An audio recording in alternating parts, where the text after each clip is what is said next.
પાટણના સમયમાં શંકાસ્પદ ચોખા ભરેલ ટ્રક ઝડપાયો। પાટણ એસઓજી પોલીસ અને સમય મામલતદારે વરાણા નજીકથી ચોખા ભરેલ ટ્રક ઝડપી પાડ્યો। ટ્રકમાં ચોખા ભરી દાહોદથી ગાંધીધામ તરફ લઈ જવાઈ રહ્યો હતો। ટ્રકમાં ભરેલ 36,400 કિલો ચોખાનો સરકારી જથ્થો હોવાની આશંકા છે। રાજસ્થાન પાસિંગના ટ્રક ચાલકની અટકાયત કરી વધુ પૂછપરછ હાથ ધરવામાં આવી તો પાટણના સમીમાં શંકાસ્પદ ચોખા ભરેલ ટ્રક ઝડપાયો છે।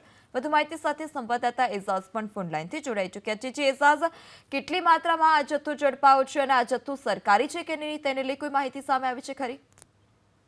પાટણના જે સમી રાધનપુર હાઈવે પર એટલે વરાણા નજીક એક શંકાસ્પદ ટ્રકની માહિતી મળી હતી। એસઓજી પોલીસ તેમજ સમી મામલતદારને માહિતી મળી હતી। ત્યારબાદ એ ટ્રકને ઉભો રખાવીને તેની તપાસ શરૂ કરી હતી। ટ્રકના અંદર જોવામાં આવે તો શંકાસ્પદ ચોખા નજરે પડ્યા હતા અને ચોખાના જો જથ્થાની વાત કરવામાં આવે તો 36 ટન જેટલા ચોખાનો જથ્થો અંદર હતો અને જે ચોખા છે તેને લઈને ત્યાં મામલતદારને શંકા થતા ત્યાં ઘટના સ્થળ પર બીજી ટીમ બોલાવીને તેની તપાસ શરૂ કરવામાં આવી હતી અને ત્યાં ડ્રાઈવર છે તેની પૂછપરછ શરૂ કરવામાં આવી। ડ્રાઈવર દ્વારા અને મામલતદાર દ્વારા માહિતી મળતા જે ટ્રક છે તે દાહોદથી આવી હતી અને દાહોદથી આગળ કચ્છ તરફ ગાંધીધામ તરફ જઈ રહી હતી અને તેની પૂછપરછ શરૂ કરી હતી। ત્યારે તેના પાસેથી જે બિલ્ટી મળી હતી તે બિલ્ટી પણ શંકાસ્પદ લાગતી હતી, સાથે ઈબી બિલ હતું એ પણ શંકાસ્પદ લાગતું હતું અને તેથી પોલીસે ત્યાં એસઓજી પોલીસ પણ ત્યાં હતી ને તપાસ શરૂ કરી હતી અને જે ચોખા ભરેલી ટ્રક હતી તેને તપાસનો દોર શરૂ કર્યો હતો। ત્યારે ઘટના સ્થળે પંચનામું કરીને ટ્રકને સમી પોલીસ સ્ટેશન ખાતે લઈ જવામાં આવી હતી અને ત્યારે જે ટ્રક ડ્રાઈવર છે તેને પૂછપરછ શરૂ કરી હતી કે આ ટ્રકમાં ચોખા કઈ ગોડાઉનમાંથી ભરવામાં આવ્યા હતા,